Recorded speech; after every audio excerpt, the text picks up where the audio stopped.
KTG Pengembangan SKI.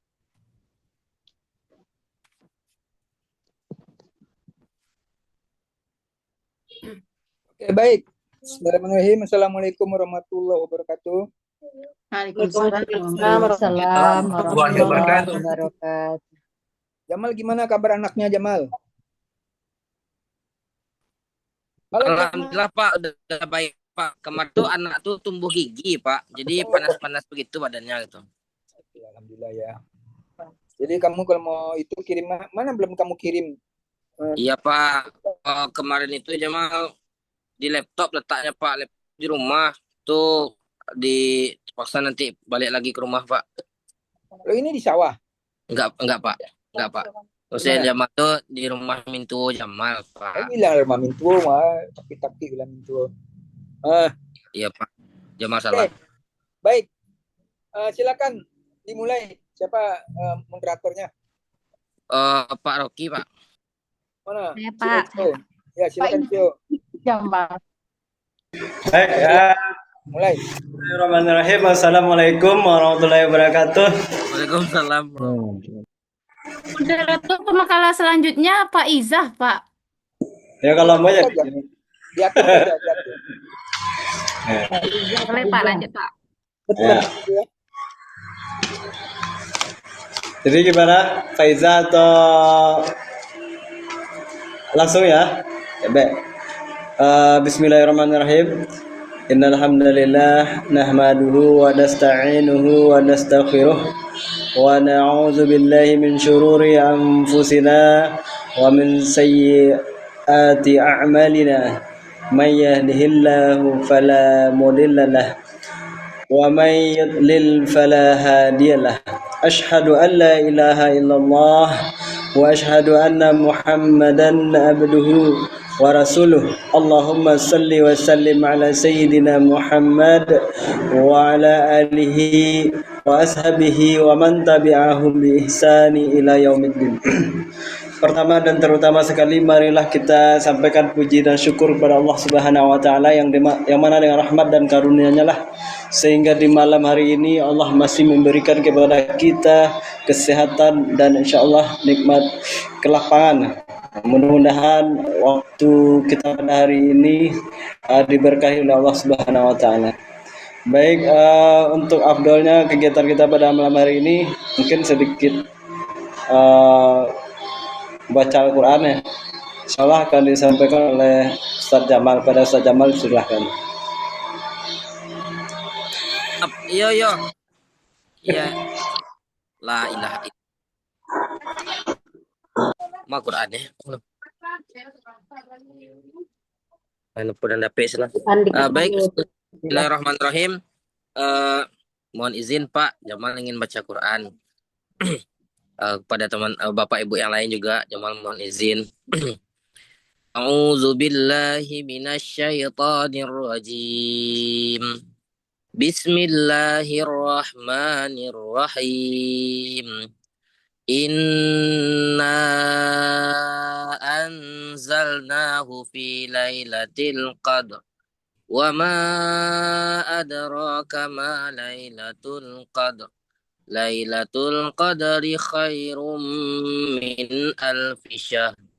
Tanazzalul malaikatu warruhu fiha biizni rabbihim min kulli amr. Salamun hiya hatta matla'il fajr. Sadaqallahul azim. Baik, terima kasih pada Ustaz Jamal. Dan mudah-mudahan menambah keberkahan acara kita pada kegiatan kita pada malam hari ini. Baik, dengan tidak perpanjang mukadimah, langsung saja kepada pemakalah ya, pada Bu Yeni, dipersilakan pada waktu dan tempat.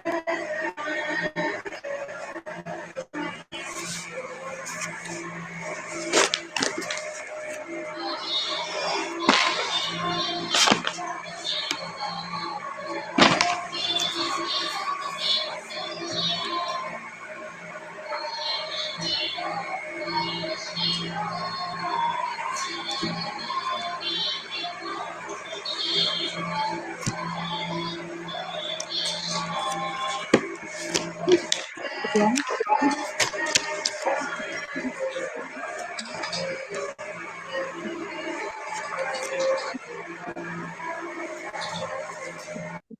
Pembentukan karakter dan nilai-nilai keislaman. Sejarah kebudayaan Islam atau SKI menjadi bagian integral dalam kurikulum madrasah karena memiliki nilai edukatif tinggi dari aspek pengetahuan, sikap, maupun keterampilan. Melalui pembelajaran SKI, peserta didik diharapkan mampu mengambil ibrah dari peristiwa sejarah, meneladani tokoh-tokoh Islam, serta memahami perkembangan Islam dari masa ke masa. Ini udah dibuka ini? Udah, Kak. Udah, Oh, Kak. udah.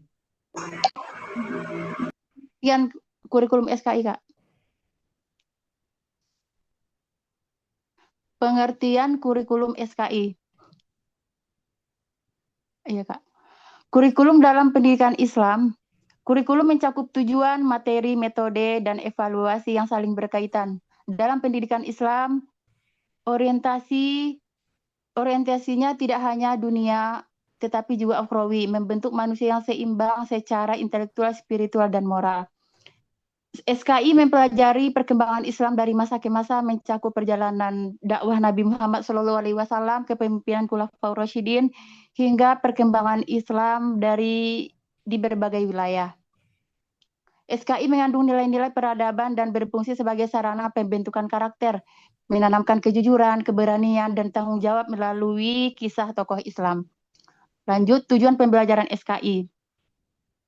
Pemahaman sejarah dan hikmah. Peserta didik mampu memahami perjalanan sejarah Islam serta mengambil hikmah dari setiap peristiwa yang terjadi. Keteladanan dan karakter. Kisah Nabi Muhammad SAW, para sahabat, dan tokoh Islam mengandung nilai moral, kejujuran, kesabaran, kepemimpinan, dan tanggung jawab yang dapat dijadikan pedoman hidup. Kesadaran sejarah menumbuhkan historical awareness agar siswa memahami identitasnya sebagai bagian dari umat Islam yang memiliki sejarah panjang dan penuh nilai perjuangan. Berpikir kritis dan kolaborasi, mengembangkan kemampuan menganalisis sebab akibat peristiwa sejarah serta keterampilan sosial seperti persatuan, toleransi, dan kerjasama relevan dengan kompetensi abad ke-21. Lanjut, analisis kurikulum SKI. Analisis kurikulum SKI mencakup berbagai aspek yang saling berkaitan dalam proses pembelajaran. Kurikulum yang baik harus mampu mengintegrasikan tujuan, materi, metode, dan evaluasi secara seimbang. Yang pertama yaitu aspek materi. Cakupan luas dari masa Nabi hingga perkembangan Islam global memberikan wawasan komprehensif, namun luasnya materi sering membuat pembahasan kurang mendalam, sehingga nilai-nilai tidak tersampaikan optimal. Lanjut, aspek evaluasi. Kurikulum SKI cenderung menekankan aspek kognitif seperti hafalan, nama tokoh, dan peristiwa. Evaluasi perlu dikembangkan ke arah penilaian autentik yang mencakup aspek sikap dan keterampilan. Aspek metode. Metode konvensional seperti ceramah masih dominan dan dapat mengurangi minat belajar siswa. Diperlukan inovasi, diskusi, kelompok, atau role playing dan menggunakan media digital agar pembelajaran lebih menarik dan interaktif. Lanjut, relevansi dan implementasi. Kurikulum masih perlu penguatan dalam mengaitkan materi sejarah dengan kehidupan modern. Keberhasilan implementasi sangat dipengaruhi oleh kompetensi guru dalam mengembangkan dan menyampaikan materi secara kreatif. Kelebihan dan kelemahan kurikulum SKI. Yang pertama di sini itu kelebihan mengandung nilai moral dan spiritual yang tinggi. Yang kedua membentuk karakter dan akhlak mulia peserta didik. Yang ketiga memberikan wawasan sejarah Islam yang komprehensif. Dan yang keempat menanamkan nilai keteladanan dari tokoh-tokoh Islam. Kelemahannya yaitu cenderung berorientasi pada hafalan bukan pemahaman mendalam. Terus metode pembelajaran kurang inovatif dan variatif, minim pemanfaatan teknologi digital dan pembelajaran. Materi kurang kontekstual dengan kehidupan modern siswa. Lanjut, solusi pengembangan kurikulum SKI. Yang pertama yaitu rekonstruksi pendekatan atau terapkan problem based learning, project based learning, dan inquiry learning agar siswa mampu memahami sejarah secara kritis dan reflektif, bukan sekedar menghafal. Yang kedua, pendekatan kontekstual. Kaitkan nilai-nilai sejarah Islam dengan fenomena sosial dan moral yang dihadapi siswa saat ini. Misalnya, nilai kepemimpinan Khalifah Umar bin Khattab dikaitkan dengan kepemimpinan di lingkungan sekolah. Lanjut, integrasi teknologi digital. Manfaatkan video sejarah, virtual tour peradaban Islam, timeline interaktif, dan platform digital untuk meningkatkan keterlibatan siswa dan memperkaya pengalaman belajar di era revolusi industri. Penguatan dimensi nilai dan karakter. Kurikulum perlu dirancang dengan menekankan internalisasi nilai melalui refleksi, diskusi moral, dan pembiasaan perilaku positif agar SKI berfungsi sebagai sarana pembentukan karakter secara utuh. Lanjut, solusi pengembangan kurikulum SKI. Kurikulum profesional, evaluasi autentik dan komprehensif, sinkronisasi dengan kurikulum merdeka, bahan ajar berbasis riset dan lokalitas, dan yang terakhir kolaborasi sekolah, keluarga, masyarakat. Sinergi antara guru, orang tua, dan masyarakat dalam membentuk karakter siswa menciptakan ekosistem pendidikan yang holistik. Terima kasih. Cukup sekian yang dapat saya sampaikan. Dikembalikan kepada moderator.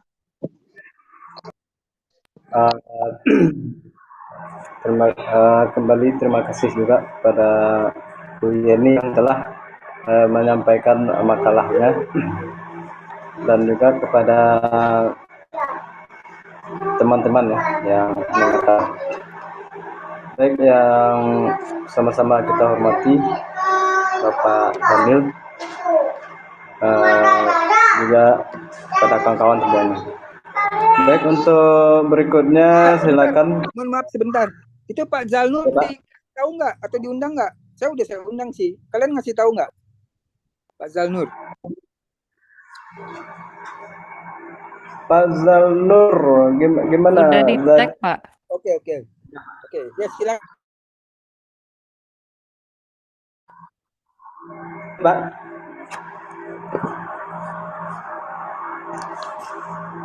Baik, untuk masukan, kritik, dan saran kita buka. Boleh, silakan bagi kawan-kawan yang ingin memberikan masukan kepada makalah Bu Yeni. Bagi yang Bu Siva.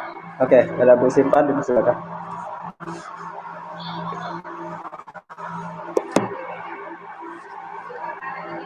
Halo. Terima kasih kepada moderator atas kesempatannya. Yang ingin saya koreksi hanya sedikit apresiasi buat Yeni atas makalahnya. Sudah sesuai dengan permintaan dari Pak Dokter, yaitu dalam menuju arah ke artikel jurnal. Cuman sedikit sih koreksinya, yaitu kalau bisa, kalau misalnya dari A itu diratakan, misalnya paragraf ini dia agak pojok ke dalam, berarti di bawah yang paragraf selanjutnya disamain juga, jadi biar rapi dan enak dilihatnya gitu. Itu sih koreksinya Pak Moderator.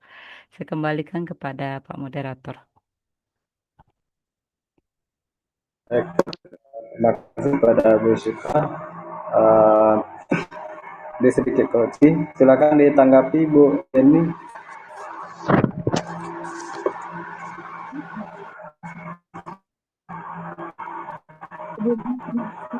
Ibu Siti yang sudah memberikan kritik dan saran terhadap hasil dari makalahnya. Insya Allah ke depannya akan saya perbaiki lagi. Dikembalikan kepada.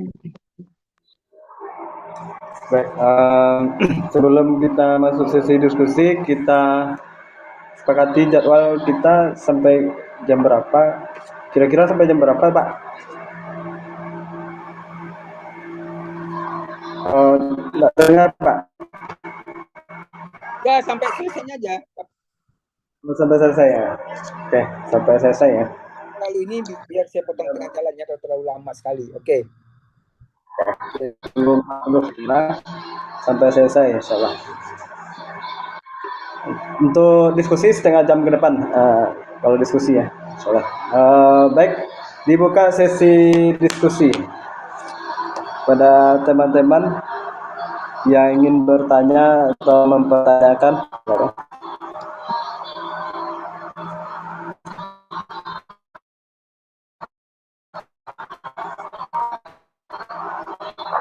Hari Ibu Rita Siska ya. Boleh, silakan. Ada tadi nampak tangannya tadi. Hussein ya? Bukan.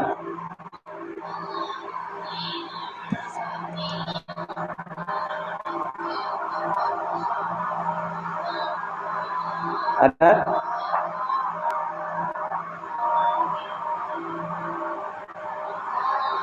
Dari Bu Fitri. Gimana nih? Ah, ya, ada. Oke. Fitri Wulandari, kemudian dari bapak-bapak ada nggak? Nggak ada. Bu Fitri, kemudian Bu Siva dan Bu Fitri Handayani. Nah, untuk pertama diberi waktu kepada Bu Fitri Wulandari.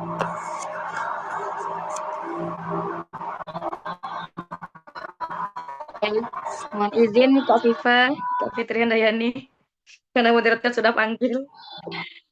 Baik, terima kasih pada moderator yang sudah memberikan kesempatan kepada saya untuk bertanya kepada Bu Yeni.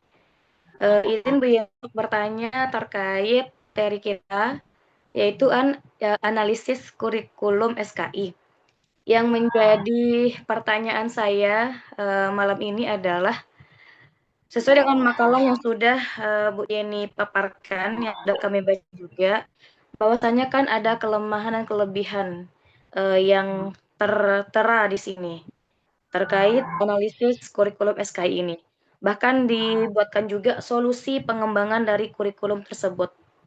Nah, yang kita tahu kurikulum ini kan berubah ya, Bu Yeni.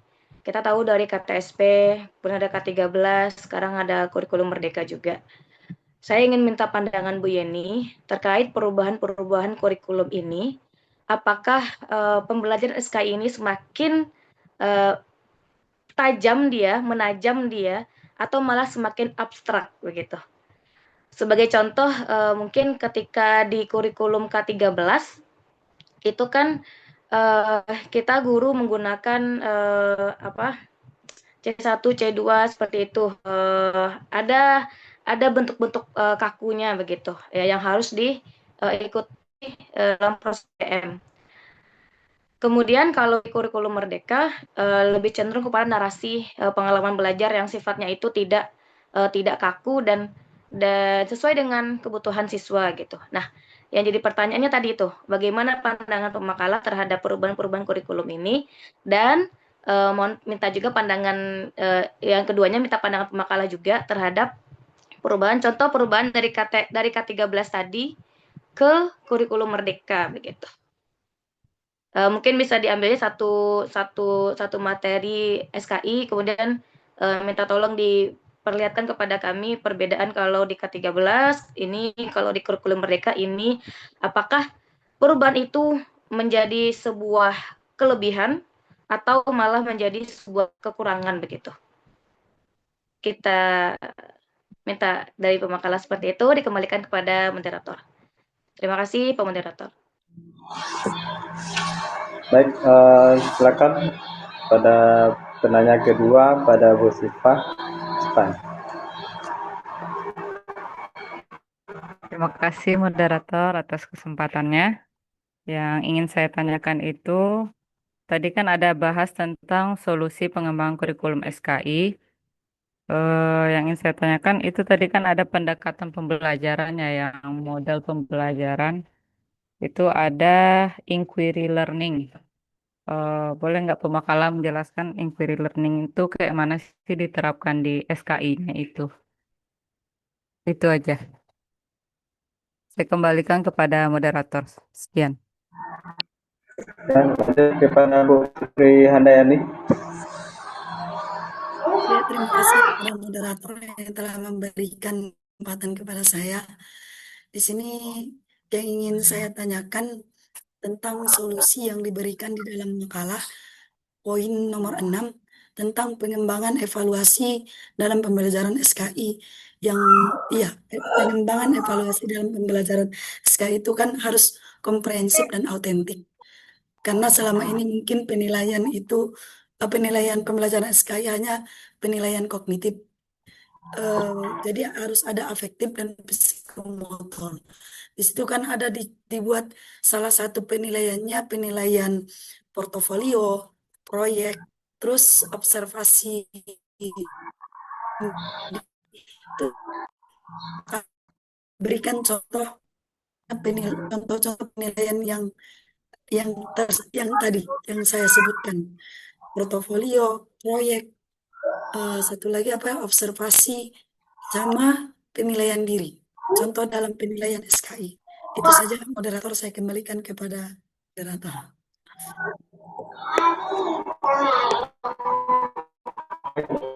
Terima kasih kepada ketiga penanya ya. Ulang pertanyaannya tadi dari Bu Fitri Wulandari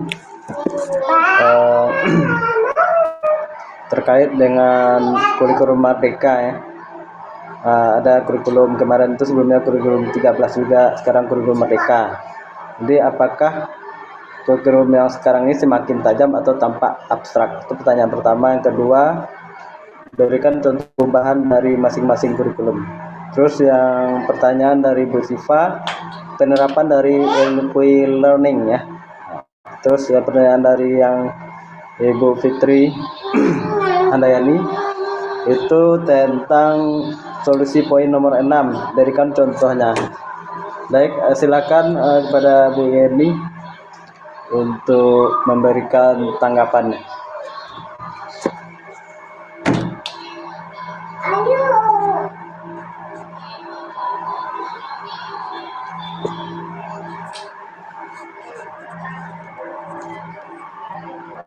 Mas moderator, Benar? dijawab. Dikasih waktu.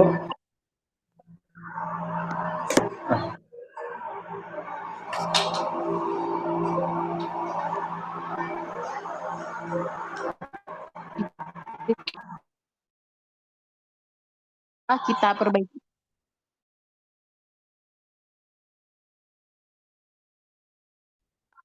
Apakah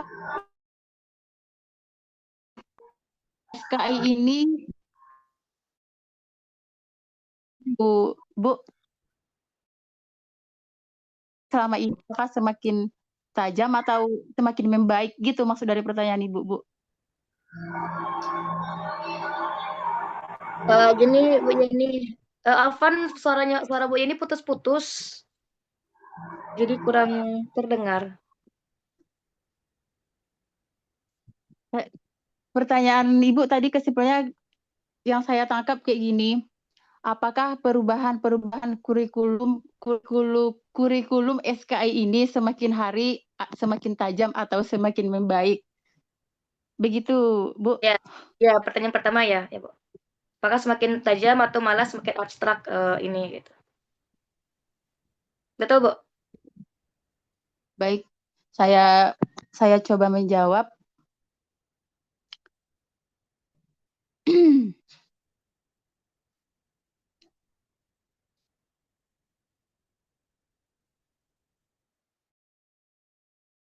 Kalau mau kasih jawaban sebut-sebut sinyalnya.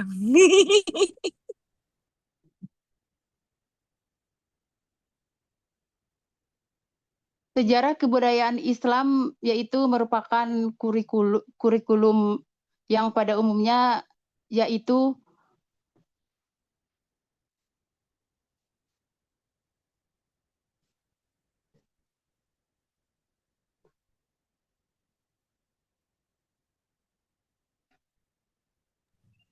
Ya, gimana? Yang itu apa? Yaitu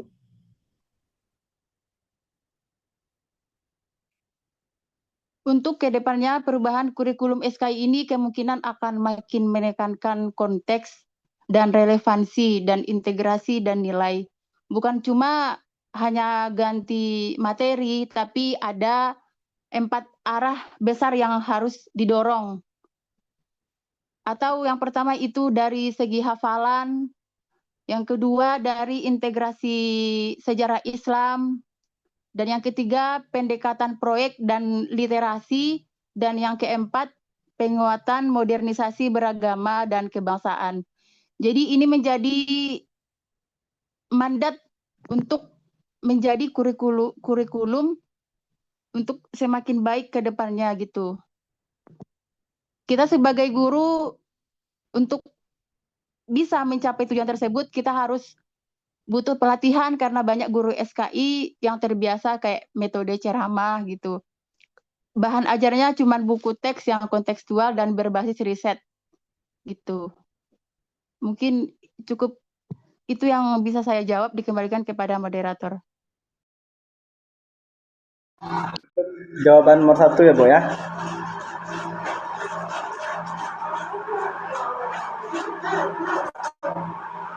Atau sudah jawaban ke semuanya itu? Nomor yang tadi sudah keduanya ya.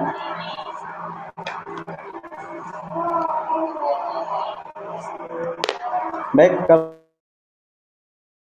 dari teman-teman, dari Ustadz-Ustadz, ada Ustadz Arimun, ada Ustadz Jamal, ada Ustadz Afdal, ada Ustadz Muhammad Taufik, ada Ustadz banyak Ustadz sini. Ustadz Taufik Hidayat, boleh masukannya? Kalau tidak, kita kembalikan ke penanya. Silakan, Bu Fitri Wulandari. Moderator, terima kasih atas jawaban Bu Yeni.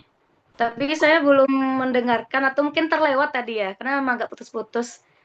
Jadi menurut Bu Yeni sebagai pemakalah, apakah itu kurikulum ini semakin tajam atau semakin abstrak? Pandangan pemakalah begitu. Ya, itu menjawab tajam atau tidak, itu aja lah kira-kira Bu Yeni. Coba kira-kira semakin tajam atau gimana?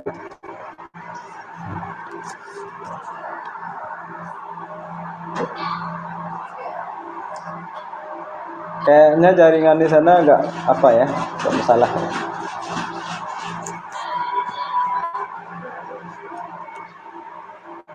Yang selanjutnya gitu.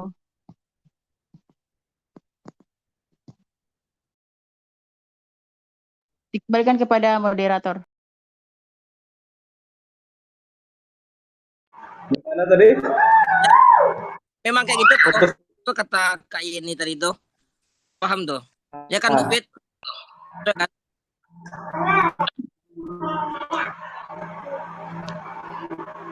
Ya. Putus-putus. Jadi agak kurang nyambung ininya, putus-putus. Jadi menurut pendapat Bu ini semakin bagus ya, semakin karena cuman butuh pelatihan saja. Kalau tidak salah kayak gitu tadi. Jadi semakin berubah atau ada perubahan itu memang untuk supaya lebih tajam itu perlu pelatihan. Baik di dulu 13 juga pelatihan, sekarang juga di Guru Merdeka juga semestinya harus ada pelatihan yang lebih masif. Itu sebenarnya yang saya tangkap tadi kayak gitu.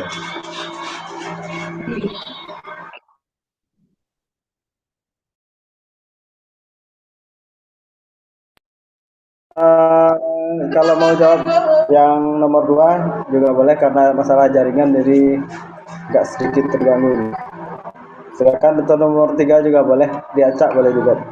Silakan pada Bu Yani. Ada yang mau menambahkan jawaban dari yang pertama, Pak? Atau itu Pak Bu Sipa angkat tangan itu Pak moderator, Bu Sipa. Oh ya. Sorry, apa tak nampak tadi.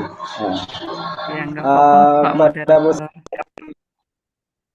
Pada Bu Sipa dipersilakan pada waktu dan tempat. Terima kasih Pak moderator atas kesempatannya. Ingin menambahkan jawaban.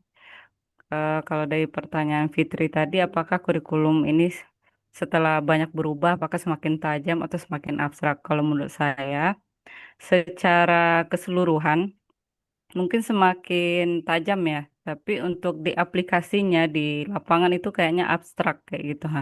Hanya di beberapa tempat mungkin bisa menerapkannya. Tapi belum terlaksana secara terperinci kayak gitu sih. Contohnya mungkin di SK ini kan untuk saat ini butuh yang ini ya, nggak hanya cerita aja gitu. Kalau masa itu tuh adanya ini, ada si itu tahun sekian, tapi kan butuh digali maknanya apa sih pelajaran yang perlu didapat, misalnya kayak yang tadi Bu Yeni sampaikan di dalam PPT-nya itu kayak siapa Khalifah Rasyidin tuh ada Umar sebagai pemimpin, dia gaya kepemimpinannya kayak gimana kayak gitu. Kadang itu yang nggak diterapkan. Jadi peserta didik tuh sejarah tuh kayak abstrak gitu. Jadinya nggak terlalu nangkap, ya udah ceritanya itu kisahnya di situ tahun sekian ya udah sampai di situ gitu. Tapi kalau dari segi kurikulum secara keseluruhan sebenarnya mungkin udah didetail, harus deep learning gitu, harus bermakna, harus ini gitu. Tapi penerapannya mungkin agak abstrak gitu sih. Dan saya juga setuju sih dengan apa Pak Moderator gitu. Perlu ada pelatihan gitu. Itu dari saya. Saya kembalikan kepada moderator.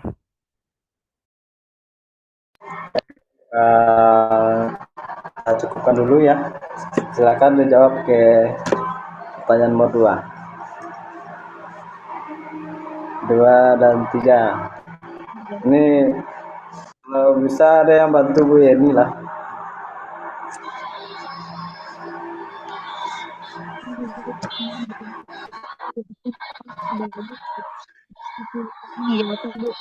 Baik, Pak Rocky tutup, Pak. Nggak dengar Bu Eninya. Suara Bu Yeni itu terputus-putus. Halo? Ya, Yeni udah terdengar. Ya, lanjut. Jelaskan kembali apa itu inquiry learning. Itu tadi pertanyaannya kan Bu Siva. Inquiry learning itu ialah metode belajar di mana siswa jadi pusat. Atau guru nggak langsung ngasih jawaban, tapi mengajak siswa bertanya, mencari, menyelidiki sampai menemukan jawabannya sendiri.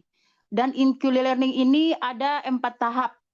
Yang pertama yaitu engagement, yaitu guru kasih masalah atau fenomena yang bikin siswa penasaran. Yang kedua, exploration, yaitu siswa cari data lewat buku, artikel, wawancara, atau sumber digital.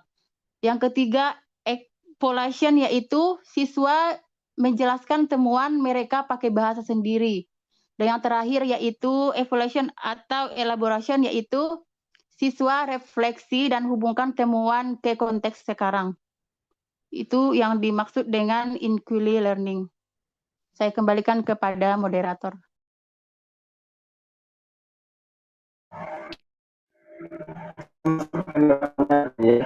Jadi ada tahapan penerapannya. Pertama, diberikan masalah, kemudian nanti siswa mencari buku atau artikel untuk menyelesaikan permasalahan tersebut, kemudian nanti siswa dapat menjelaskan dengan bahasa sendiri, dan terakhir refleksi.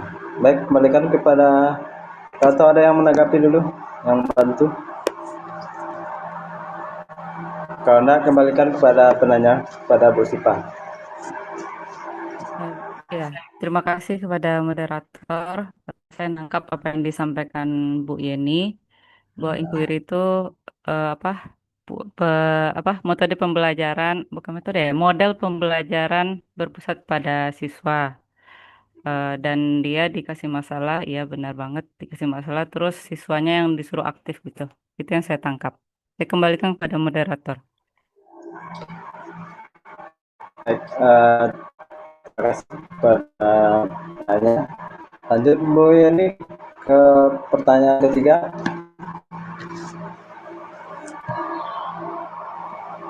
Dari Bu Fitri Handayani. Bagi teman-teman yang mau berkontribusi, boleh ya, dibuka sesi kontribusi juga biar mampu.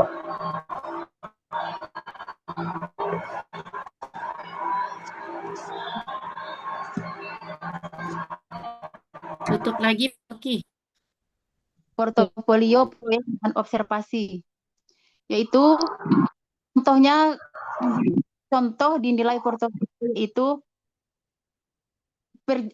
contoh materinya yaitu misalkan perjuangan Nabi Muhammad Shallallahu Alaihi Wasallam, yaitu isi portofolionya itu kumpulan catatan, refleksi siswa tiap minggu, ringkasan artikel sejarah, peta konsep, piagam Madinah, dan jurnal harian nilai yang bisa diteladani. Sedangkan proyek yaitu buat media dakwah modern ala Wali Songo untuk generasi Z. Sedangkan yang terakhir yaitu observasi, yaitu catatan kalimat penting siswa. Misalkan si ini bilang kalau aku jadi Umar dan aku juga akan bikin Baitul Mal biar dana merata gitu. Itu contohnya hasil dari observasi itu. Jadi tujuan masing-masing yaitu kalau portofolio tujuannya itu melihat perkembangan pemahaman siswa sepanjang semester, bukan hasil akhir saja. Terus yang kedua proyek yaitu mengukur kemampuan siswa untuk menerapkan pengetahuan SKI dan menyelesaikan masalah nyata. Terus yang ketiga yaitu menilai sikap dan keterampilan saat proses pembelajaran berlangsung. Saya kembalikan kepada moderator.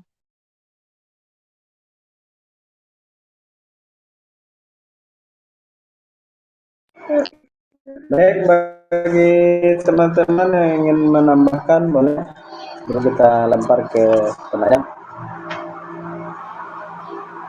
Ya ibu-ibu lah tadi Pak, ini ibu-ibu ada yang mau menambahkan? Bu Rita Siska, Bu siapa? Bu, ya ibu-ibu sini, Bu Faiza, Bu Deti, dan ibu-ibu yang lainnya.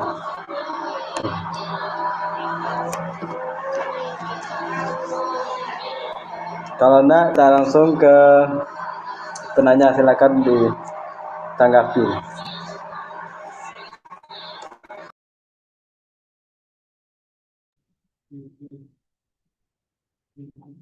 Terima kasih atas jawabannya kepada Sebentar, pemakaran. Pak moderator sebentar. Saya lupa tadi apa masalahnya yang belakangan ini.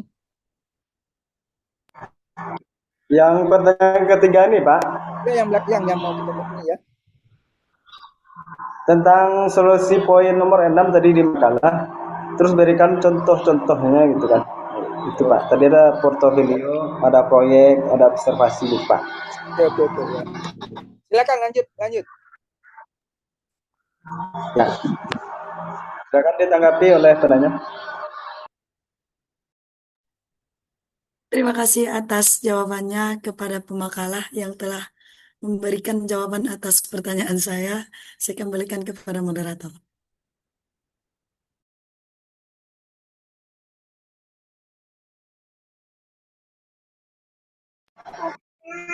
Baik, bagi kawan-kawan yang masih ingin berdiskusi, kita masih buka 7 menit lagi. Kalau tidak ada, kita kembalikan kepada Bapak dosen. Boleh bertanya Pak Moderator? Boleh, pada Bapak Taufik Hidayat. Assalamualaikum warahmatullahi wabarakatuh. Waalaikumsalam warahmatullahi wabarakatuh. Kita dengar tadi dari awal makalah ya, karena kita membahas tentang kurikulum sejarah kebudayaan Islam ya. Jadi menurut saya ini semakin ke sini kurikulum ini semakin semakin agak parah begitu. Kenapa? Karena coba aja ya, di waktu ajar aja sekarang masalah kebudayaan Islam ini semakin mepet ya. Dulu diberi 4 jam, sekarang 2 jam, nah begitu. Coba tanyakan sekarang kepada anak kita, apakah anak kita mengerti? Jangan kan jauh-jauh dulu ya, yang dekat-dekat aja. Silsilah Nabi Muhammad saja, mungkin ke kakek-kakeknya ditanya, ke anak kita sekarang sudah paham. Itu yang maksud. Yang pengen saya tanyakan kepada pemakalah adalah apa kelemahan dan untungnya kurikulum SKI ini secara kebudayaan Islam di zaman dahulunya dan dibanding zaman sekarang.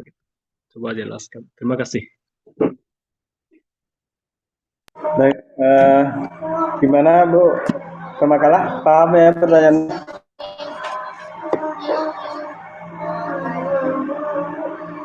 langsung jawab makalah. Saya kurang, Pak.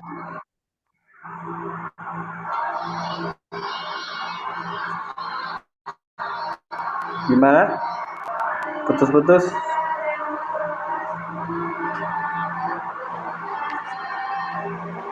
Atau minta diulang lagi pertanyaannya. Coba diulang singkat Pak Taufik pertanyaannya.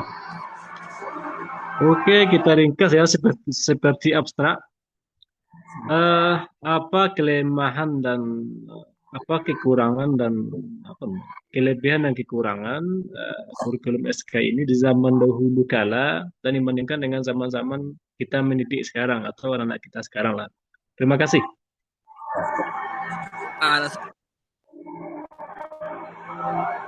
Ya boleh, langsung ditanggapi boleh. Perbedaan kurikulum zaman dahulu sama zaman sekarang ya, Pak. Segi kelemahannya. Apa? Dari segi kelemahannya. Dari segi kelemahannya ya? Iya. Jujur saya kurang tahu, bisa dilempar ke forum aja, Pak. Dari zaman dulu ya, jujur. Iya. Yang Ibu tahu saya. Yang ada di makalah ada yang zaman sekarang dah Bu Yeni. Itu ada. Zaman sekarang.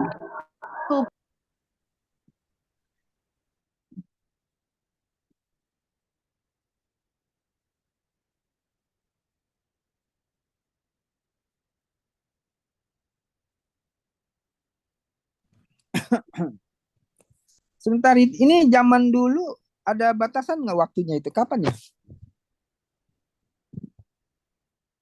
Kalau harus pakai harus jelas tahunnya. Oh iya, lupa tahunnya ya. Ya zaman 20 tahun lah itu. Waktu-waktu kita SD lah sampai kita sekarang menjadi pendidik begitu, yang mengajar. Artinya dari zaman kita SD dulu sampai sekarang anak kandung kita yang SD betul. Terima kasih. Ya, sebentar. Ya. Apakah semua kita ini dulu dari sekolah Islam? Kalau bukan dari sekolah Islam tentu nggak belajar SKI. Yang belajar SKI itu kan Madrasah Ibtidaiyah, Sanawiyah, kemudian Aliyah. Kalau kita semuanya berasal dari sekolah agama atau pesantren, mungkin saja itu terasa ya. Tapi kalau tidak kan repot juga kita. Tapi pertanyaan itu memang perlu dijawab terutama oleh pemakalah. Oke, silakan. Saya sengaja ya mati hidup videonya, takut nggak kuat ininya nih, apa namanya, baterainya. Baterainya Pak. Oke, silakan. Ini dijawab 2 menit. Jawab ya Pak, sebisa saya. Jadi kelemahan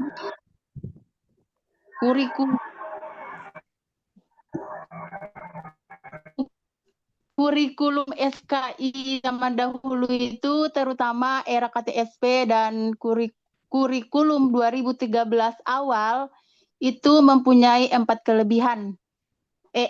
kelemahan. Yang pertama yaitu terlalu berorientasi hafalan. Kronologinya yaitu fokusnya di tahun berapa, siapa, di mana. Siswa dituntut hafal urutan khalifah, perang, dan tanggal hijriahnya. Akibatnya, SKI dianggap mata pelajaran yang sangat membosankan dan gampang lupa setelah ujian. Terus yang kedua, minim konteks dan relevansi. Materi sejarah Islam Timur Tengah disampaikan terpisah dari realitas Indonesia. Siswa nggak diajak tanya apa nilai dari peristiwa ini untuk hidupku sekarang. Jadi SKI terasa jauh dan nggak nyambung dari kehidupan sehari-hari. Terus yang ketiga yaitu metode pembelajaran satu arah. Guru dominan ceramah atau cuman hanya tulis di papan saja gitu. Dan yang terakhir penilaiannya cuman tertulis. Mungkin itu yang bisa saya berikan jawabannya, atau ada teman-teman yang mau menambahkan, dikembalikan kepada moderator. Baik, terima kasih kepada makalah yang sudah mencoba menjelaskan. Silakan bagi kawan-kawan yang sempat membaca atau pernah mendengar. Bentar, saya mau tanya dulu sama Bu Yeni ya, Yeni Marlina. Ini Bu Yeni ini guru apa ya? Guru agama, guru atau apa? Guru agama, Pak. Oh iya. Oke. Jadi tadi saya pikir itu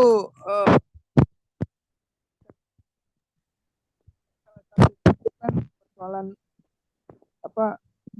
tanda kutip ya, dipaksa untuk menghafal tahun-tahun nama-nama khalifah ya. Khalifah Bani Umayyah saja itu berapa itu, lebih dari 20. Saya terus terang, saya sampai sekarang pun nggak hafal-hafal itu. Karena kalau bagi saya yang penting proses berjalannya dinamika dinasti itu.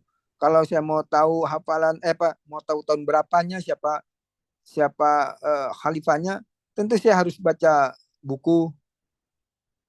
Ya, apalagi kalau orang-orang Arab itu kita tidak terbiasa kan, namanya panjang-panjang itu. Ya. Oke, itu tadi. Terus apalagi Bu Yani? Tadi ada yang paksa menghafal, terus apalagi Bu? Ada 4 tadi. Hidupkan mic-nya Kak Yen. Bu Yani, nah, ya apa Bu? 1 itu tadi. Yang kedua, minim konteks dari relevansi materi sejarah. Oke, paham saya.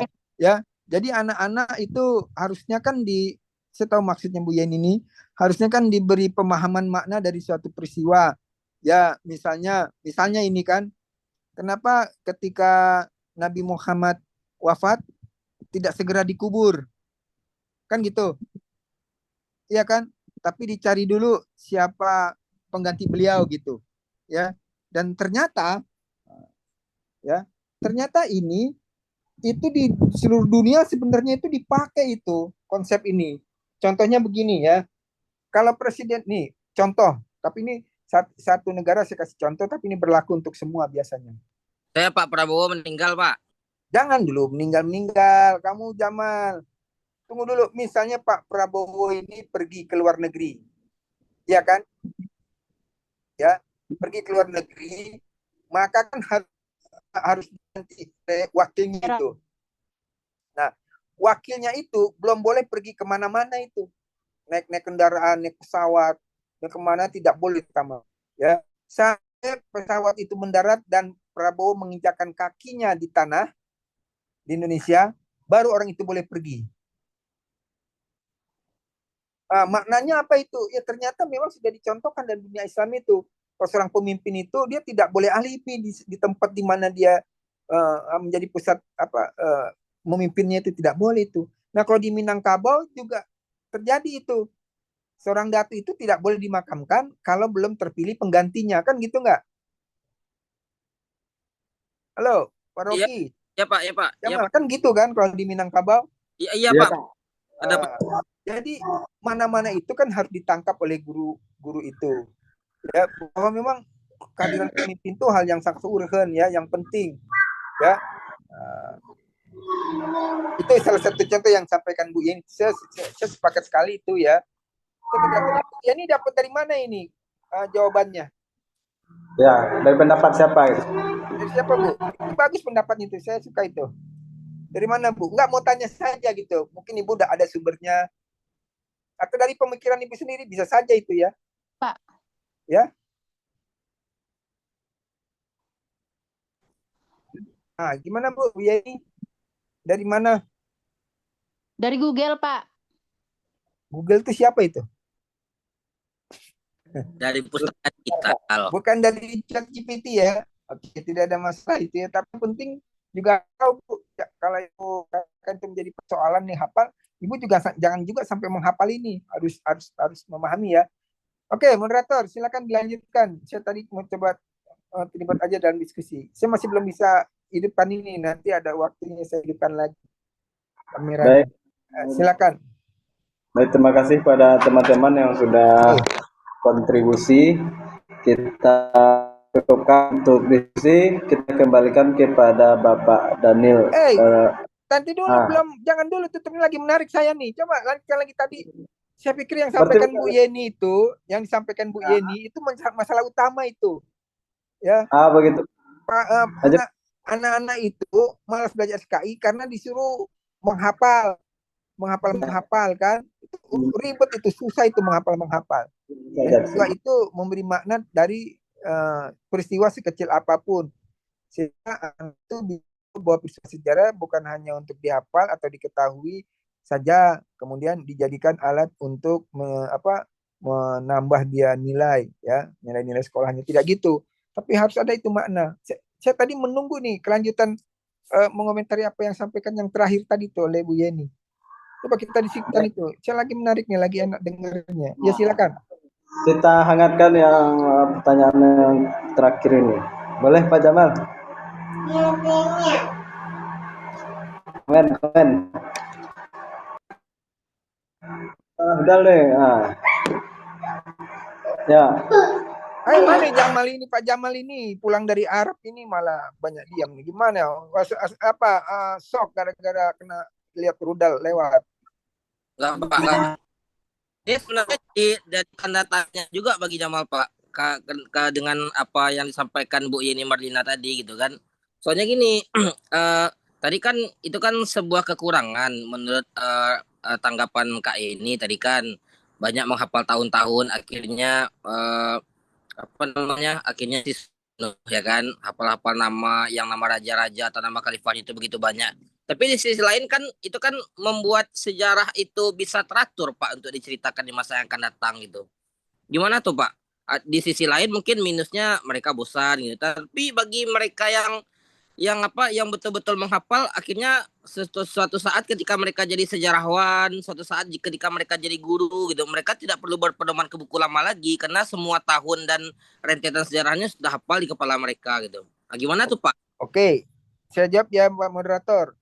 Ya Pak. Hafalan itu selain Al-Quran dan hadis, itu payah memeliharanya itu, Jamal. Jangankan misalnya dia belajar di SMA atau di SMP. Waktu SMA saya yakin tuh banyak yang lupa dia. Jangankan untuk itu, ya untuk sekian tahun. Untuk yang 2-3 hari saja itu payah. Mereka itu sama seperti kita ini kuliah. Ya, belajar itu kan kalau mau ujian aja. Dan dihafal itu. Setelah nilai keluar, itu kan kita udah kosong. Nggak tahu lagi. Nah ini yang satu, saya pikir itu terutama di Minangkabau ya. Saya ingat tuh waktu kecil-kecil tuh, ibu saya atau kakak atau siapa, kalau mau menghadapi ujian, kalau saya lagi santai-santai, saya akan ditanya itu, Daniel, besok mau ujian, kamu udah menghafal belum? Ya kan, bilangnya begitu nggak? Alah mengapa? Sudah menghafal belum gitu. Jadi seolah-olah sekolah itu menghafal. Pemahaman kita menghafal adalah mengingat-ingat kembali apa yang sudah dipelajari, ya kita simpan di kepala dan berharap nanti terjadi seperti orang menabung itu. Guru itu menyampaikan pelajaran, lalu murid mencatat. Murid berharap ujian itu akan keluar pertanyaan-pertanyaan yang sesuai dengan catatan dia itu. Karena apa yang disampaikan guru itu yang dicatat. Nah, guru kemudian membuat soal sesuai dengan apa yang udah dia buat. Jadi proses di sini tidak ada transformasi ilmu, tetapi adalah seperti orang menabung. Orang menabung.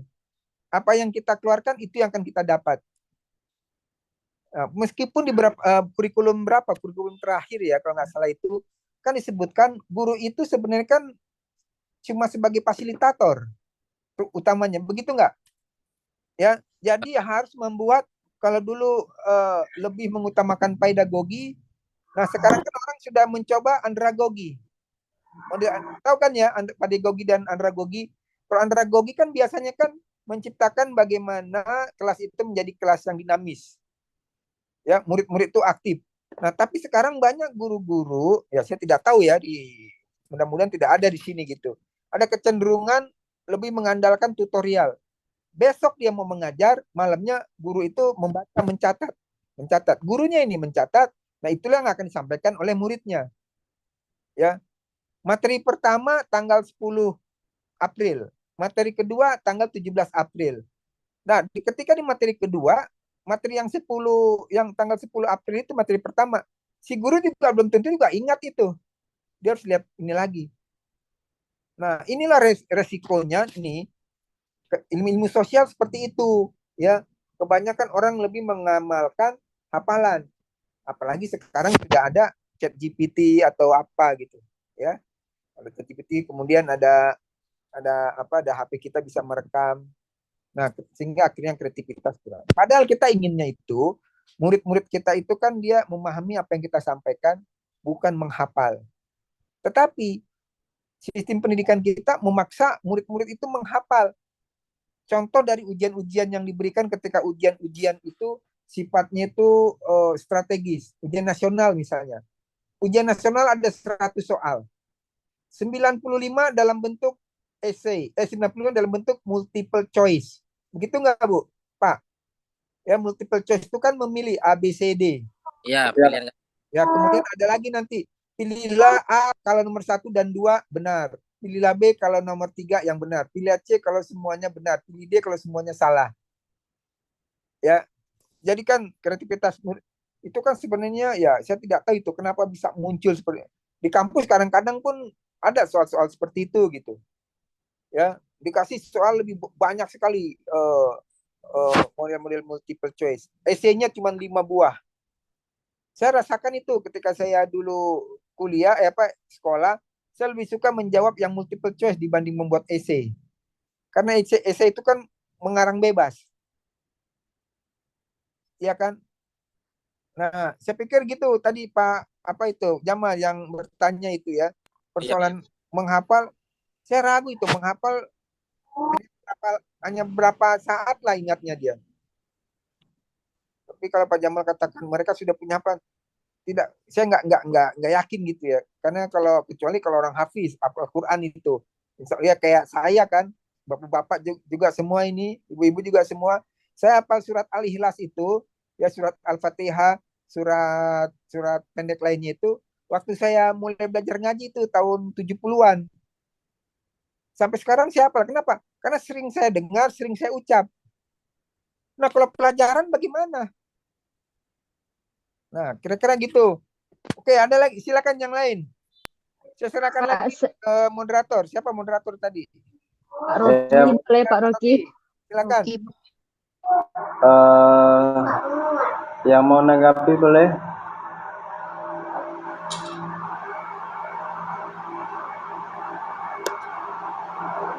Pak Rocky.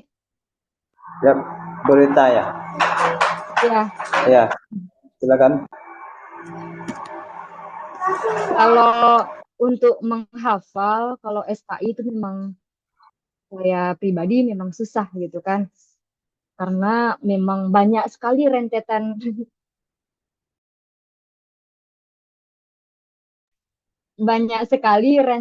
atau episode dalam sejarah peradaban Islam kan begitu tuh. Mulai dari semenjak Rasulullah diangkat menjadi Rasul lah kalau sejarah Islamnya kan sampai sekarang gitu kan. Pelajaran SKI itu kan saling berkait-kait karena ada keterkaitan gitu kan. Kalau dihafal sepertinya memang susah gitu. Mungkin solusi yang bisa ditawarkan, yang lainnya juga bisa memberikan solusi biar pembelajaran di kelas itu benar-benar sampai kepada anak dan anak paham tentang sejarah. Itu bisa jadi mungkin dengan menampilkan video-video atau film-film yang mengena seperti sinetron itu kan ada episode-episodenya. Sejarah tuh seperti itu juga sepertinya gitu.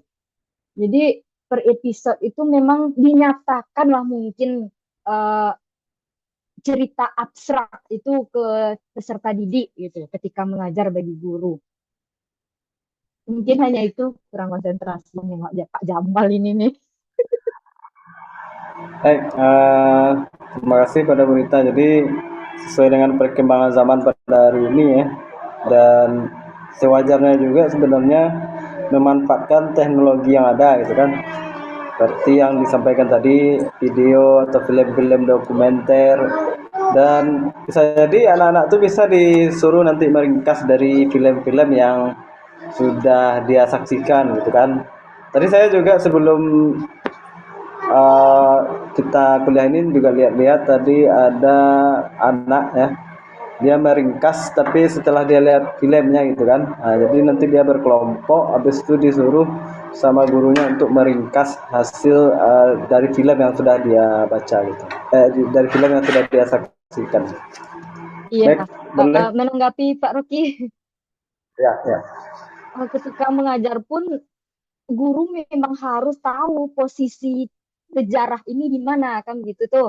Apakah ketika kan periodisasi itu memang kalau guru sejarah itu sepertinya harus tahu ya Pak Jamal di mana periodisasi seperti Salahuddin Al-Ayyubi itu di mana periodisasinya begitu kan. Seperti siapa lagi kisah-kisah yang pahlawan-pahlawan terkenal. Muhammad Al-Fatih di episode berapa dalam sejarah peradaban Islam kalau dalam film kan begitu tuh. Kalau sejarah peradaban Islam kan dibagi ini zaman klasik, ini zaman apa itu? Abad pertengahan kan begitu pembagian-pembagiannya. Jadi ketika mengajar memang guru itu memang membimbing mengarahkan di mana posisi sejarah ini terjadi begitu. Kalau di SD kan kurikulumnya itu kan apa tidak sepadat di bawah naungan Kementerian Agama tuh. Jadi satu semester itu hanya belajar sekali, nanti sambung lagi di semester berikutnya di akhir pembelajaran di akhir pembelajaran akhir semester itu. Itu kan jauh sekali jaraknya tuh, jarak pelajaran misalnya di semester sekarang di bulan Mei nanti sebelum ujian itu pelajarannya pasti SKI itu di bab 5. Bab 5 pelajarannya kalau tidak salah itu kalau kelas 5 itu misalnya tentang Khulafaur Rasyidin kan udah semester 2 sekarang tuh. Di semester 1 itu pelajarannya tentang Khulafaur Rasyidin itu hanya dua khalifah, dua di semester 2 itu jauh sekali jaraknya. Jadi memang kurikulum di sekolah dasar itu agak kurang sekali materinya begitu ya Pak Alimun. Itu yang kita rasakan ya Pak Alimun. Karena jaraknya itu dipadatkan itu pembelajaran PAI itu muatan pelajarannya itu kalau tidak salah ada 4 itu. Pertama Al-Quran hadis. Yang bab 2 nanti ada pelajaran masalah akidah, ada akhlak. Baru setelah itu SKI itu dipadatkan semuanya nanti di ujung semester akhir baru ada SKI lagi. Jadi di ujung-ujung pelajarannya itu jadi susah memahamkan ke anak. Mereka sudah tidak ingat lagi kalau untuk di sekolah umum gitu. Berbeda mungkin di bawah naungan Kementerian Agama. Itu yang kami rasakan di sekolah umum itu untuk mengenai kurikulum pendidikan agama Islam. Setelah kami cari-cari ternyata memang posisi pendidikan agama Islam itu setara lainnya, makanya pembelajarannya disamakan dengan pelajaran umum. Mungkin itu gambaran kami mengenai kurikulum yang ada di sekolah dasar atau di sekolah umum. Ada mungkin lagi cerita dari di bawah naungan Kementerian Agama. Kembali kepada Pak Moderator. Baik, terima kasih pada Multa. Jadi Pak Rocky, yang lain coba bisa ngasih pengalaman. Jadi ini saya pikir ini ya, ini Pak Rocky sebentar ya. Jadi ada tadi dikatakan apa memberikan pelajaran dengan menonton visualisasi, kan gitu nggak ya? Memang film cerita Nabi Muhammad itu kan yang untuk visualisasi, mungkin yang kartun sering ya, yang visualisasi itu kan sangat jarang ya, dengan beberapa persoalan. Tapi yang lengkap saya pikir yang padat itu film The Message itu, Arisalah, ya, Anthony Quinn, film yang tahun 80-an itu diputar. Dan saya lagi cari-cari itu videonya, saya punya tuh lengkap itu dari pertama selama 3 jam itu, kalau nonton tuh 3 jam baru selesai ya dalam The Message. Nah kemudian film-film anak-anak itu yang animasi pun banyak juga cerita-cerita Nabi itu, tidak hanya Nabi Muhammad saja kan. Tapi memang saya pikir lewat media sosial ya, kemudian yang terpenting itu adalah seperti tadi disampaikan oleh Bu Yeni ya itu persoalan memberi makna dari setiap episode ya. Contoh gini, episode kita masing-masing kita tuh harus berani tuh memberikan pandangan terhadap episode-episode sejarah Islam, terutama sejarah Nabi. Misalnya, kenapa menjelang Muhammad mendapat wahyu itu, yang kemudian menjadikan beliau sebagai Nabi, kenapa satu hal yang digemarinya itu adalah uzlah. Tahu uzlah? Pergi Uzlah. mengasingkan diri ke bukit, ke Gua Hiro itu. Waktu saya ke Mekah itu saya lihat, wih luar biasa. Gua Hiro itu terjal, banyak batu-batu, terus tinggi gitu. Dan Gua Hiro itu kan kecil. Ya kita masuk ke Gua Hiro itu harus bongkok-bongkok, itu nunduk-nunduk, tidak bisa berdiri. Jadi saya menggambar, wah berarti Muhammad itu jongkok aja gitu. Ya, bayangan saya kalau dia jongkok, kan diri kan tidak bisa. Berarti seperti bertapa gitu ya. Tapi nggak mungkin lah bertapa. Itu bukan budaya Arab gitu ya, bertapa. Lalu di goa itu dalam posisi yang bagaimana dia? Nah, kemudian tiba-tiba datang Jibril menampakkan diri seperti apa wajah aslinya gitu. Ya kan? Nah, di kita ini contoh dari masa kita ini kan masih banyak terpengaruh perasaan takut, ya, hantu dan lain-lain, tempat gelap. Pasti Nabi Muhammad itu waktu ke Gua Hiro itu nggak pakai lampu itu, ya, penerangannya kita juga tidak tahu apa gitu. Tiba-tiba datang Jibril. Nah, ketakutan dia ketika dalam cerita ketika Muhammad pulang, ya, beliau kan gemetar badannya itu, ya kan? Makanya muncul apa, ya ayyuhal muzammil qum fa anjir, buka fakab, saya lupa itu ayat al-muzammil ya. Terus Nabi Muhammad minta diselimuti oleh Khadijah, kan selimuti aku gitu. Ya, ada rasa ketakutan gitu. Nah, ketakutannya itu bukan Nabi Muhammad melihat hantu atau apa, tapi dia banyak hal yang membuat dia takut ya. Pertama, makhluk yang kemudian dikenal sebagai malaikat, ketika itu Muhammad kan belum tahu itu siapa sebenarnya, ya, belum tahu persis gitu. Nah, tiba-tiba suruh dia membaca. Orang itu tidak bisa membaca, kok suruh membaca? Ya, kenapa? Begini, kenapa harus Iqra dulu yang turun? Iqra bismi rabbikal ladzi khalaq. Kenapa enggak surat yang memantapkan akidah, misalnya qul huwallahu ahad? Ya kan? Kenapa harus Iqra yang tidak begitu dekat dengan persoalan-persoalan akidah? Ya, tapi kenapa Iqra? Ternyata kita bisa berfilosofis kan, membaca. Membaca itu bukan sekedar membaca susunan kata-kata atau rangkaian kalimat, tetapi kan kita diminta membaca situasi sekeliling kita. Muhammad, lihat itu sekeliling kamu tuh, bacalah sekeliling kamu itu. Bagaimana kamu memaknai realitas sosial di sekeliling kamu itu. Orang-orang itu sudah nyembah-nyembah sesuatu yang dia buat sendiri, kan gitu. Ya, kemudian banyak orang membunuh anaknya, kalau anaknya perempuan lahir dibunuh. Jadi banyak hal yang memperingatkan Muhammad itu suruh membaca. Kalau membaca rangkaian kalimat atau urutan kata-kata, sudah jelas pasti Jibril tahu Muhammad itu tidak bisa baca. Kok disuruh membaca? Itu akhirnya mungkin kita bisa sampaikan, ini kan kita mungkin ada yang ngajar di SD, SMP, SMA, ya. Nah, yang SD tentu kita sesuaikan dengan kapasitas mereka, itu anak-anak di bawah umur ya, di bawah umur 15 tahun. SMP dan SMA bagaimana? Nah, disinilah makanya guru-guru itu diberi pelatihan-pelatihan, ya, ada pelatihan apa yang untuk PPG, ada pelatihan psikologi pendidikan dan macam-macam. Dan memang guru harus banyak mengikuti pelatihan-pelatihan itu. Dan yang terpenting guru itu harus lebih banyak mendalami masalah psikologis, ya. Karena kan guru dengan dosen kan beda itu. Kita nih, kami yang sebagai dosen atau ada di antara Anda ini yang menjadi dosen, tugas kami ini kan mentransformasi ilmu utamanya gitu. Tapi kalau guru kan tidak. Selain mentransformasi ilmu itu, bagaimana dia membentuk karakter anak, ya. Anak ke depan itu, ya, karakter anak ke depan itu lebih banyak ditentukan, ya, yang moles itu guru dibanding orang tua. Karena orang tua itu memoles ini ya, intelektualismenya ya. Orang tua itu lebih banyak pada mungkin karakteristik anak, karakter anak, ya, akhlak dan sebagainya. Meskipun di sekolah guru juga sampaikan itu. Tapi kan guru tidak punya kebebasan dalam mengasuh anak didiknya.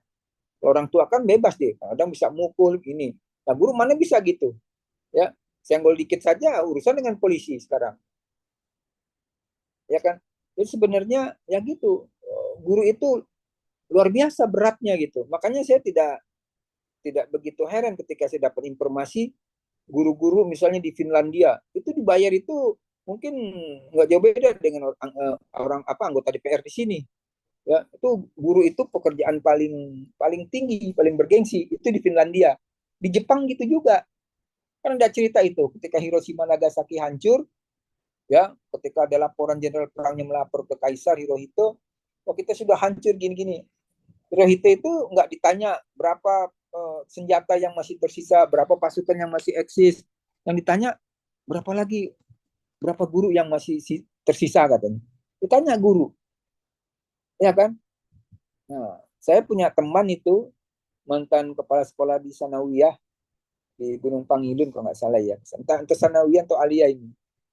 Jadi dia pernah cerita sama saya itu waktu dia dan rombongan guru pergi ke Jepang. Ya, barang-barang mereka itu kan ditawarkan oleh porter-porter itu yang tukang angkut barang itu. Ya, angkut barang. Ya biasalah yang pengangkut barang itu cari uang, mereka kan di bandara kan itu kan legal. Nah, ketika itu orang-orang Jepang itu tanya dengan guru-guru dari Indonesia nih, rombongan ini, ada acara apa di Jepang katanya kan, ya kami mau ada wisata gitu. Oh memangnya dari mana di Indonesia? Memang di Indonesia kerjanya apa? Oh kami ini kumpulan guru-guru sekalian kesini mau studi banding. Wah dia panggil teman-temannya itu yang porter-porter itu ngasih, oh saya aja merinding kita nih. Kira-kira gitulah, teman-teman sini semua, ini ada guru-guru di Indonesia, wah hormat semua gitu, dan mereka nggak mau dibayar. Itu cerita ada teman saya itu ya, sampai begitu begitu.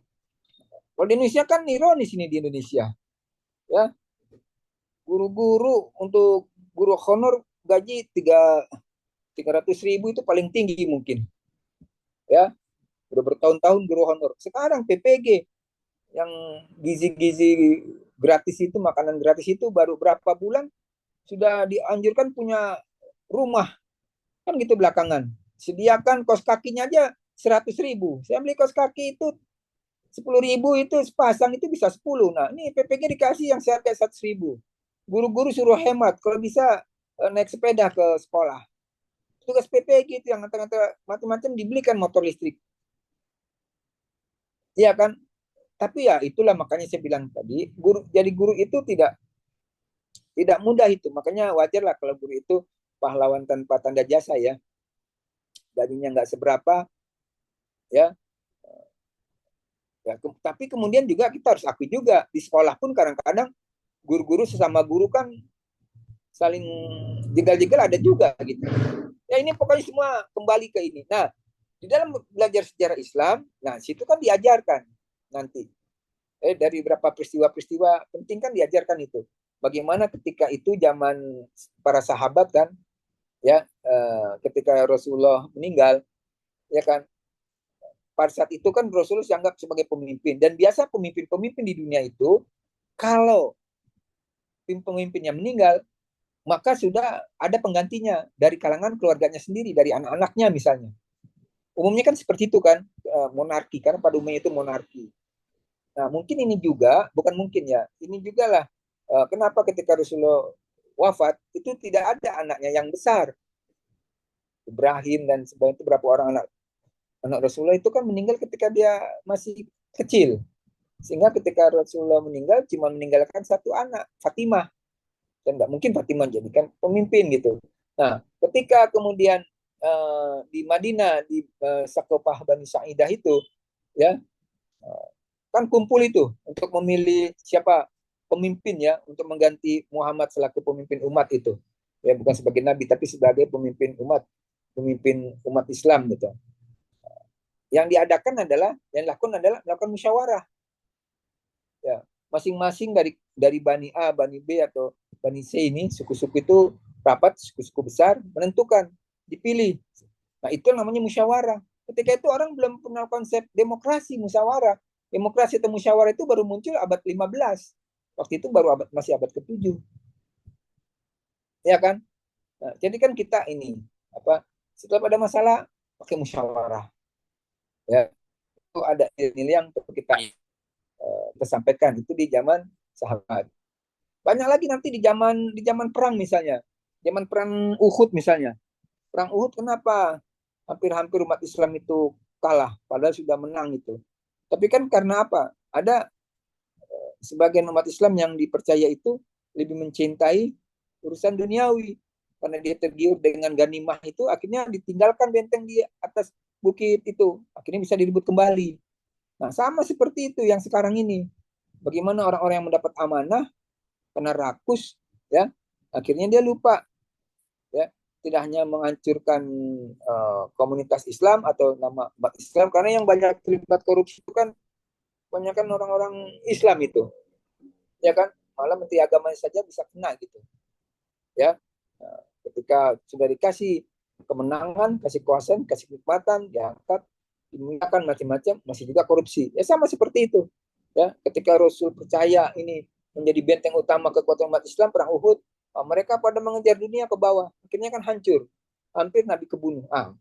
Jadi kita memberikan analisis terhadap peristiwa sejarah kepada anak-anak. Nah, kalau untuk menghafal, saya pikir ya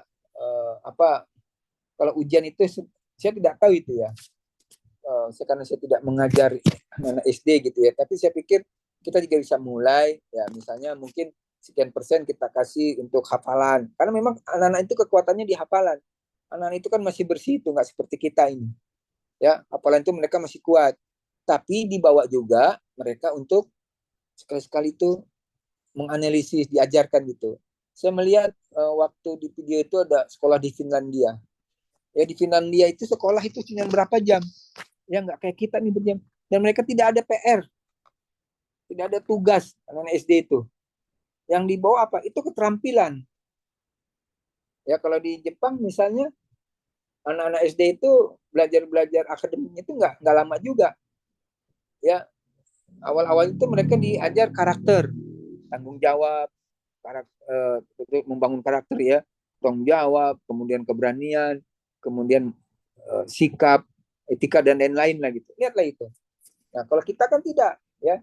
Baru masuk TK belum apa-apa sudah belajar membaca. Ya. Kelas sekian membaca, kemudian belajar nulis ini. Ya, akhirnya sampai sekarang itu. Kemarin mengejek guru ya dengan ngasih tanda-tanda jari tengah. Kan lagi rame itu.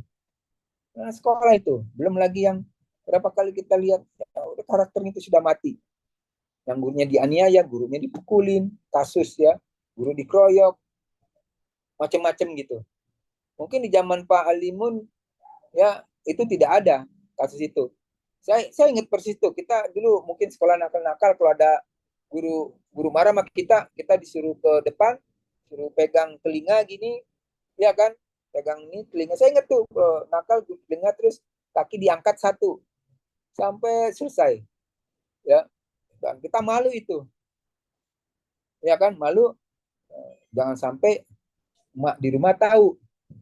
Nah, ternyata teman sekolah kita itu ada yang satu daerah sama kita. Ceritalah dia ke ibunya. Itu si Alimun itu tadi nakal tuh Bu, dihukum sama guru, suruh ngapain bla bla bla bla. Nah, ibunya Alimun ini teman dari anak yang cerita ini. Beli sayur lah dia abang-abang, cerita-cerita. Ibu, anak saya cerita tadi itu kenapa itu si Alimun bla bla. Sampai rumah ditanya Alimun tuh sama ibunya. Alimun Pak Haji sini kamu. Kenapa kamu tadi dihukum? Kenapa lagi gini? Ditambahin sama ibunya. Kamu bikin malu, ya kan? Lihat kita kan dulu gitu nggak? Kadang di pici itu kan, bodong kita pusir-pusir nih. Atau ini yang paling sakit nih, rambut kalau ditarik nih. Wah, luar biasa itu. Dulu Di kita samping gitu. telinga itu Pak, samping telinga yang sakit Pak. Iya kan memalukan itu. Kalau sekarang kan enggak. Ya, maka tapi itu kasuistis juga. Karena di beberapa informasi kita kan juga mendapatkan gambaran bagaimana anak-anak banyak juga yang menunjukkan kebaktiannya ini yang membuat kita merinding juga melihatnya. Misalnya gurunya itu di prank, ya kan? Gurunya itu di prank, bla bla bla, berkelahi. Tapi sebenarnya itu sedang memperingati ulang tahun gurunya. Kan banyak tuh, ada tuh di media sosial ya. Kalau dia berkelahi, gurunya datang nih. Nah, itu kan bikin merinding juga itu. Ya. Ternyata di prank gurunya, anak ulang Hari tahun. guru sering ke Pak, di hari guru Ya Pak. itu yang saya maksud di hari-hari guru. Kemudian juga anak-anak juga ada juga yang ketika di sekolah temennya itu orang susah, ya nggak punya sepatu, nggak punya tas bagus, tanpa diketahui oleh yang lain, teman-temannya itu iuran, anak itu dibelikan sepatu, kan bagus itu. Satu sisi kita lihat teman-teman sekolah ada yang meninggal karena dianiaya seniornya. Nah, jadi itu kasuistis sebenarnya. Ya, jadi kalau saya juga tidak setuju misalnya kan satu dua buah kasus kenakalan anak sekolah, lalu dia akan bilang gini, inilah bukti pendidikan kita ini tidak beres nih, anak-anak gini-gini. Ya karena yang dicontohkan yang tidak baik. Yang baik-baik kan banyak juga. Ya kan? Sama seperti kemarin itu saya dengar itu dia di mana ya, di media sosial atau di mana, saya tidak ingat itu. Anak-anak kita ini sekolah gini, kita lihat tuh, bayangkan tuh, bandingkan dengan anak-anak Jepang, anak di sini tuh. Mereka dari kecil bla bla bla bla, banding-bandingkan. Soalnya betul bobrok pendidikan kita ini. Tapi satu sisi kita dapat lagi informasi, gambaran. Oh, anak Indonesia umur sekian juara Olimpiade Matematik mengalahkan peserta dari 34 negara. Ya kan? Hal-hal yang seperti ini eksposnya kecil. Tapi tiba hal yang negatif, eksposnya besar dan berhari-hari. Anak sekolah itu bla bla bla bla yang nggak baik diekspos. Tapi ada juga yang baik. Bagaimana anak? Mungkin ibu bapak pernah dengar juga atau lihat beritanya, anak-anak sekolah mengumpulkan uang di satu sekolah. Untuk apa? Untuk membelikan gurunya itu sepeda motor. Kenapa? Karena gurunya nggak punya sepeda motor. Sering datang terlambat dan sepatunya tidak, macam-macam lah. Banyak juga kasus-kasus yang baik. Tapi yang baik itu kan nggak terlalu diekspos, seolah-olah tidak juga. Nah lalu bagaimana kita sekarang? Saya pikir itu ibda binafsi lah. Ya kita mulai dari kita masing-masing. Kita sebagai guru, ya kita punya punya tanggung jawab moral, intelektual, ya bagaimana kita mendidik nih, ya karena masa depan bangsa, masa depan peradaban itu, peradaban umat manusia itu, ya lebih besar itu ada di dalam apa? Dalam manajemennya. Bagaimana sih guru memanajemen murid-muridnya? Ya kalau ibu-ibu jadi guru ini, ya kita ini sedang menyiapkan orang-orang yang akan mengurus masa depan peradaban ini. Itu guru. Cuman guru yang bisa. Jangan percayakan kepada militer. Militer itu, ya militer itu memang ya yang kurang merespon itu ya. Disiplin itu hanya beberapa, ya belum tentu juga. Saya ini waktu jadi pegawai negeri tahun 96 untuk istilahnya nih Prajapnas, itu dididiknya itu di Rindam, Padang Panjang itu di markas militer. Kita dilatih disiplin itu, pagi bangun ini gini-gini. Tapi selama 2 minggu itu aja. Besoknya nggak terasa. Ya karena kita bukan bagian dari militer. Nah kalau militer disiplin dan sebagainya, ya memang mereka dididik untuk itu. Setiap hari mereka urusan dengan itu. Tapi kan banyak juga yang militer yang tidak benar. Yang korupsi kan banyak juga militer. Apalagi setelah dia pensiun. Ya. Nah karena itu, sekali lagi, ini tanggung jawab guru. Dan memang kita nggak mungkin lah 100% murid kita itu kan menjadi orang yang ini. Ada saja beberapa orang yang mungkin lolos dari pengamatan kita sehingga dia tampil tidak seperti dan sebagaimana seharusnya dia menjadi murid kita. Ya, jangankan Anda nih, guru semua.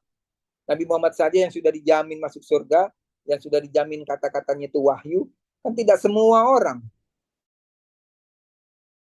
Kan gitu nggak, Bu? Dan murid sebagian daripada orang-orang yang di kader Nabi juga, sebagian umat Islam itu ketika Nabi pergi, ketika dia sudah tidak berguru lagi pada Nabi, kan banyak juga yang durhaka. Ya, ada Nabi palsu, ya kan? Setelah itu kan mulai juga terjadi saling bunuh, macam-macam lah itu. Jadi saya sih kurang merespon misalnya satu kasus, kemudian di satu kasus negatif di generalisir kepada semua, seolah-olah memang seperti itu keadaan. Tidak gitu. Ya, begitu juga yang baik satu belum tentu juga semua baik. Tapi ini tergantung bagaimana kita menerima informasi itu. Karena itu apa yang harus kita lakukan sekarang? Oke, silakan saya kembalikan ke moderator. Apa yang harus dilakukan gini? Ya, itu pancingan diskusi saya sambil menunggu kita beberapa menit lagi nih, udah habis ya jam 10. Berapa menit lagi nih? 5 menit lagi, Pak. 2 menit lagi. 2 menit lagi, Pak. Oke, silakan. Apa yang harus kita lakukan sekarang? Apa ya? Oh, ini Pak Rocky anaknya belum tidur juga ya. Nemenin, boleh. Iya, Pak. Saya dengar sejarah juga, Pak. Oke. Pak Alimun ini berdua ya sama Ibu Alimun? Iya, Pak. Kebetulan satu rumah ini, Pak. Hati-hati nanti ketahuan warga nanti. Oke, silakan. Ayo, 5 menit lagi. Ibu Deti, Fitri Wulandari, Yeni, Faizatul Mujahidah, Alimun Fajri dan Ibu Taufik Hidayat, Sifa, Rasidah, Taufik, Aulia Afdol, Fitri Hadayani, Siska Nur Hidayati, Rocky, Desri, Desra, Jamal. Oke, silakan. Ayo kita tutup nih dengan diskusi tadi. Jadi yang harus kita lakukan itu apa? Izin, Pak. Izin Pak, izin Pak. Oh, Kak Sifa. Duluan Kak Sifa. Aduh, duluan pun. Ya, silakan Sifa. Ya Pak, yang perlu dibenahi kalau menurut saya Pak sebagai orang tua yang punya anak akan sekolah, mungkin akan tetap dikasih buku cerita, tapi dengan animasi gitu Pak. Dicicil dari sekarang, walaupun di SD mungkin nggak dibahas atau gimana, begitu Pak. Saya kembalikan kepada Bapak. Ya, yang lain gimana yang lain? Ya, lewat Pak Rocky ini. Yang lain gimana? Jamal. Coba Pak. Ya, gimana? Kalau menurut saya yang harus kita lakukan itu Pak ya, di antaranya kita harus adalah bagian informasi ke publik yang betul-betul menjaga, kemudian mengawasi dan mengekspos ke media luar juga itu tentang sejarah-sejarah peradaban yang sesungguhnya, sehingga sejarah itu tidak bisa hilang ditelan masa begitu saja Pak. Karena jujur kalau diandalkan dari pembelajaran di sekolah saja, itu yang menarik ketika belajar SPI itu hanya hal-hal yang berkaitan dengan kehidupan kita seperti sejarah Nabi Muhammad. Itu ketika kita ajarkan anak-anak menarik.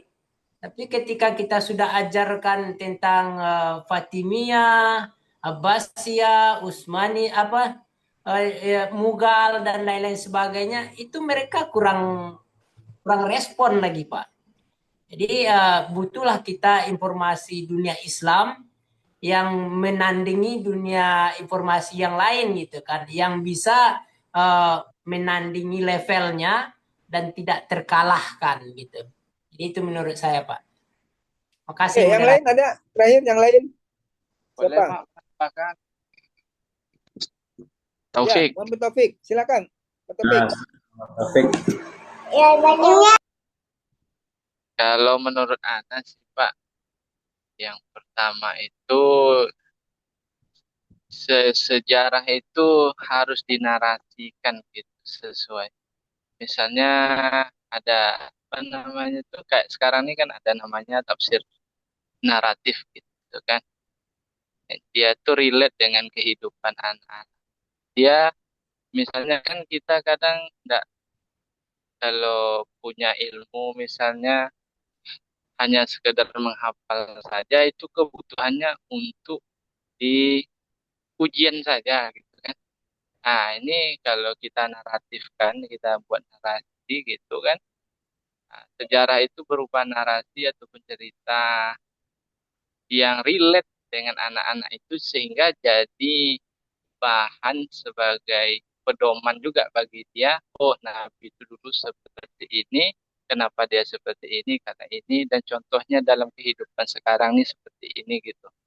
Jadi nanti percuma kita ibaratnya belajar kayak belajar matematika kan kita hafal rumus tapi kita tidak bisa uh, mengaplikasikannya dalam kehidupan kita sehari-hari gitu kan.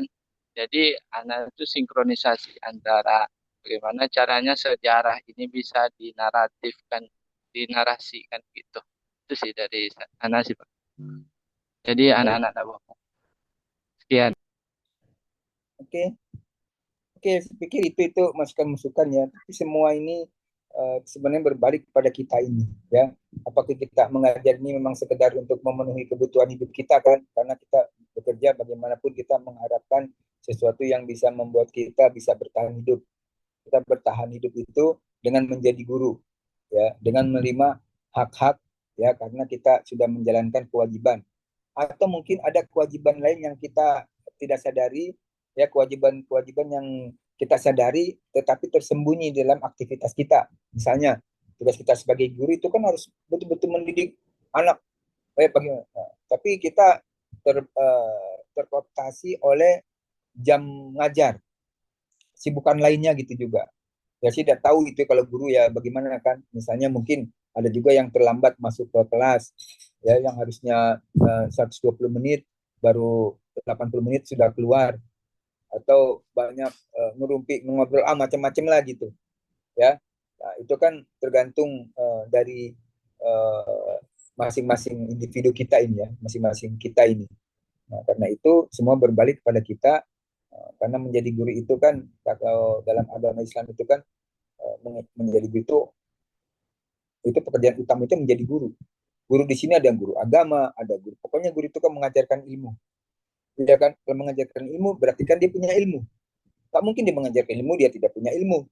Ya, nah, dalam surat Ar-Ra'd kan Tuhan sudah yarfa'ullah, Allah akan mengangkat derajat orang-orang yang berilmu. Ya, orang-orang yang berilmu itu kan dimuliakan.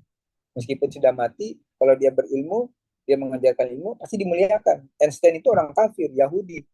Dan banyak tokoh-tokoh luar biasa itu dan pengetahuan itu yang musuh Tuhan, musuh Islam. Tetapi sampai sekarang masih tetap dimuliakan oleh masyarakat dunia.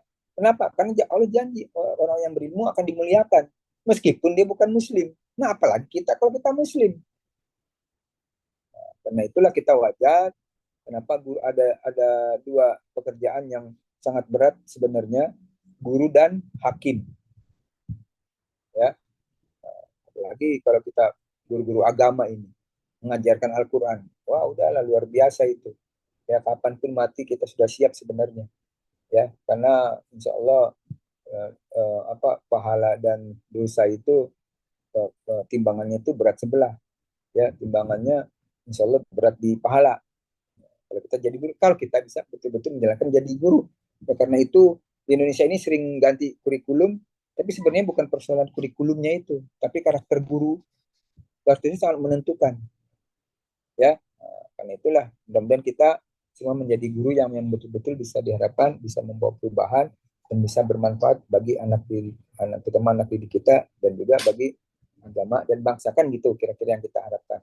Oke, saya pikir gitu ya Pak Rocky. Silakan diakhiri Pak Rocky, tadi sudah dibuka. Baik, terima kasih kepada Bapak dosen yang telah memaparkan kepada kita. Masih Pak Daniel, mudah-mudahan saya lupa itu Sabtu besok mungkin saya sedang ada di perjalanan juga. Saya sedang pikirkan kalau tidak ada gangguan, tidak ada halangan, malam Jumat, ya, malam Jumat kita bisa kuliah Zoom lagi. Saya enak juga kalau kayak begini kan, makalahnya kan sudah ada itu, ya. Kamis malam berarti Pak. Kalau malam Jumat Kamis malam berarti Pak. Bukan, Tanggal 24 malamnya. Hari Jumat malamnya, malam Sabtu berarti, malam Sabtu. Malam Sabtu. Baik, Ya, Pak. karena hari Tanggal Sabtu 24 itu berarti. saya ada penelitian lagi ke apa namanya itu ke Manggopo hari Sabtu itu. Ya, Insya Allah. jadi saya Kampung Pak Jamal tuh Pak. ya saya kan ada gantian nih dengan Pak Janun. Nanti kalau saya sudah berapa 8 kali saya itu mungkin nanti Pak Janun seterusnya. Saya sudah berapa kali masuk ini dengan ini 5 ya. Dengan ini saya sudah berapa kali? Ya ini kelompok berapa ya nih? Ini kelompok 6. Iya. Ya, ini kelompok 5, Pak. Oh iya. Kalau masuk Bapak udah Berarti pertemuan kita Jumat malam kuliah lagi ya, Pak. Ya, nanti saya Pemakalah informasikan. Faizatul Mujahidah. Mudah-mudahan tidak ada halangan ya, gangguan ya. Baik ya, kalau gitu Bapak Foto Ibu dulu sekalian. Pak. Ya, oh iya foto-foto. Ayo buat absen. Tolong diberitahu Pak, siapa namanya Pak Rahmat ya, bahwa kita sudah ada kuliah. Ya Pak. Oke. Oke, 1, 2, bentar. 1, 2, 3. Oke. Sekali lagi Pak. Oke, silakan. Nanti yang paling bagus kirim. Masya Allah. Pak Lidin tuh cuma sendiri, istrinya nggak nampak itu, risiko dia. Istrinya ada Pak di Nur Hidayah tuh Pak. Oh, Nur Hidayah itu istrinya. Sama-sama kuliah beliau Pak. 1, 2, 3. Oke, cukup. Baik, terima kasih ya. Assalamualaikum Ya, warahmatullahi sama-sama, Pak. wabarakatuh. Waalaikumsalam warahmatullahi wabarakatuh. Terima kasih, Silakan Pak. ya, mau ngobrol saya keluar dulu ya. Ya Pak.